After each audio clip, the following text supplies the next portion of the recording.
সামনে তোমাদের ব্র্যাক বিশ্ববিদ্যালয়ে অ্যাডমিশন এক্সাম। সেই এক্সামে তোমাদের পরীক্ষার প্রশ্ন প্যাটার্ন কিরকম হবে সে সম্পর্কে তোমাদের ধারণা আছে? যদি ধারণা না থাকে তবে ভিডিওটি তোমার জন্য। এই ভিডিওতে আমরা ডিসকাস করব ব্র্যাক বিশ্ববিদ্যালয়ে অ্যাডমিশন এক্সামে কি টাইপের প্রশ্ন আসে। চলেন আমরা একটু দেখি।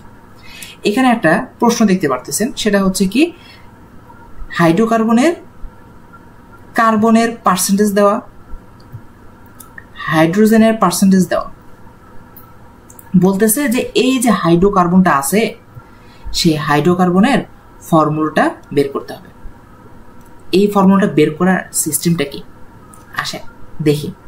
এখানে বলতেছে কার্বনের কতটুকু দেওয়া আছে, 82.7%। আবার এখানে হাইড্রোজেনের যদি আপনি পার্সেন্টেজ দেখেন সেটা কত, 17.3%। প্রথম স্টেপ, এইভাবে ফর্মুলাটা বের করার প্রথম স্টেপ হচ্ছে কি, আপনাকে ফার্স্টে সেই অ্যাটমিক ম্যাস দ্বারা ভাগ করতে হবে। যেমন কার্বনের অ্যাটমিক ম্যাস কত, 12। তাহলে এখানে কত আছে, 82.7 ডিভাইডেড বাই 12। এটার অ্যান্সারটা কত আসে, এটার অ্যান্সারটা একটু আসে 6.89। ওকে, তার পরবর্তীতে হাইড্রোজেনেও সিমিলারলি কাজটা করতে হবে, 17.3। একে কি করতে হবে বলেন তো, অ্যাটমিক ম্যাস দ্বারা ভাগ করতে হবে। হাইড্রোজেনের অ্যাটমিক ম্যাস কত, 1। তাহলে রেজাল্ট কত আসে, 17.3। এটা হচ্ছে আপনার প্রথম স্টেপ। দ্বিতীয় স্টেপটা কি, দ্বিতীয় স্টেপটা হচ্ছে আপনার এই যে দুটো সংখ্যা আসলো, এই দুইটা সংখ্যার মধ্যে সবচেয়ে ছোট সংখ্যা কোনটা, অবশ্যই 6.89। সেই 6.89 দ্বারা দুটোকেই ভাগ করতে হবে। আসেন তাহলে ভাগ করি, 6.89 ডিভাইডেড বাই 6.89 কত আসলো আমার, 1। আবার আপনি যদি এইচ কে করেন, এইচ এর মান কত আসছে, 17.3। এটাকে কত দ্বারা ভাগ করবো, 6.89। এই অ্যান্সারটা আসে আপনার 2.5। তাহলে আপনার ফর্মুলাটা কিরকম দাঁড়াচ্ছে দেখেন তো, ফর্মুলাটা দাঁড়াচ্ছে C1H2.5। এখন H2.5 কি এটা হওয়া সম্ভব না। তাহলে এটাকে কি করব, 2 দ্বারা গুণ করে দেব। 2 দ্বারা যদি আপনি গুণ করেন তাহলে কি আসে, C2H5 না। সবাই এখানে না অনেক খুশি হয়ে আপনারা করবেন কি, সুন্দর মতো আমি রেড কালি দিয়ে দেখাই, আপনার সুন্দর মতো এই যেখানে অপশন সিটা দাগায় দিবেন। কিন্তু অপশন সিটা হবে না। কেন হবে না বলেন তো, আসেন একটু দেখেন তো। আচ্ছা, C2H5 জিনিসটা একটু আঁকেন তো, কি হয় দেখেন তো। এই হাতে একটা হাতে H, আরেকটা হাতে H, আরেকটা হাতে H, আরেকটা হাতে H, আরেকটা হাতে H। এখানে দেখেন যে স্ট্রাকচারটা আছে সেটা হচ্ছে C2H5। এখানে স্টিল নাও একটা হাত ফাঁকা থাকে না। তাহলে কি এইটা আপনার হাইড্রোকার্বনটা কি পরিপূর্ণ হলো না।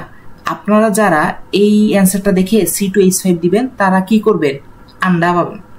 এটা অ্যাকচুয়াল অ্যান্সারটা কি, এটাকে আরো 2 দ্বারা গুণ করতে হবে। আরো 2 দ্বারা গুণ করেন, গুণ করলে কত আসবে বলেন তো, C4H10। এখন যে মানটা আছে দেখেন আপনি অপশন ডিতে সেই রেজাল্টটা পাবেন। সুতরাং আপনার অপশন যে অ্যান্সারটা হবে, যেটা দিতে হবে, যেটা কারেক্ট অ্যান্সার, সেটা হচ্ছে C4H10। এখন আপনারা বলতে পারেন, ভাইয়া এটা আমি 4 দ্বারা না গুণ করে 6 দ্বারাও তো গুণ করতে পারতাম। হ্যাঁ, আপনি গুণ করতে পারতেন এবং ওটাও আপনার হাইড্রোকার্বন হতো, কিন্তু ওই হাইড্রোকার্বন এই অপশনের মধ্যে নাই। তাই এভাবে আপনার ম্যাথটা সলভ করতে হবে। পরবর্তী আরেকটা প্রশ্ন দেখি। এটা একটা বায়োলজি, আগেটা ছিল কেমিস্ট্রি, এটা হচ্ছে বায়োলজি। এই কোশ্চেনটা কি বলতেছে যে ডিএনএ এর যে স্ট্রাকচারটা, আমি যদি একটু, আমার আকার হাত খুবই খারাপ, তারপরও আমি একটু যদি চেষ্টা করি, এই যে দেখতেই পাচ্ছেন আকার হাত কতটা বিশ্রী। তা এই যে ডিএনএ 2টা সুতা, এর মাঝখানে এভাবে আমরা থাকি না, এই লাইন দিয়ে দেই না, এই যে দুইটা সুতা যে পরস্পর সাথে লেগে আছে বা কি বলবো অ্যাটাচ হয়ে আছে, এই অ্যাটাচটা হয়ে আছে কিসের মাধ্যমে, সেটাই হচ্ছে প্রশ্নটা। এটা কি কোভ্যালেন্ট বন্ড নাকি হাইড্রোজেন বন্ড? দেখেন এখানে যে মাঝখানে আছে সেটা আসলে কি বলেন তো? নাইট্রোজেন। নাইট্রোজেনে যে হচ্ছে আপনার অ্যাডেনিন, গুয়ানিন, সাইটোসিন এই সবগুলো আছে, রাইট? এখন আপনি যদি দেখেন ওই অ্যাডেনিন এবং হচ্ছে এটা কি থাইমিন, এই অ্যাডেনিন এবং থাইমিনের মধ্যে দুইটা বন্ড থাকতো না? এই বন্ড দুইটা কি বলেন তো? Hydrogen bond. Hydrogen bond. তাহলে এখানে আপনার অ্যান্সারটা কোনটা হবে বলেন তো?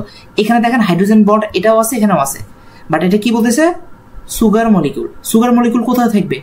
সুগার মলিকিউল থাকবে এই যে, ধরেন এই যে আমি একটু রেড কালার দিয়ে দেখাই, সুগার মলিকিউলগুলো ধরেন এই যে এই সুতা এক পাশে সুতে থাকবে, কিন্তু আপনাকে বলতেছে দুইটা সুতা পরস্পর সাথে লেগে আছে কিসের মাধ্যমে? সেটা কোনটার মাধ্যমে বলেন তো? এই মাঝখানের এই যে লাইনটা আমি ড্র করলাম সেটার দ্বারা, রাইট? সেটার দ্বারা। সেখানে কি আছে? অ্যাডিনিন, গুয়ানিন, তারপর হচ্ছে থাইমিন, সাইটোসিন, তাই না?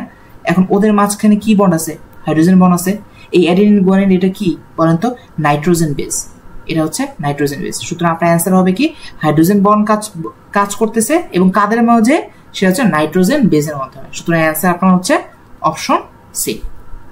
ধন্যবাদ আপনাদের সকলকে।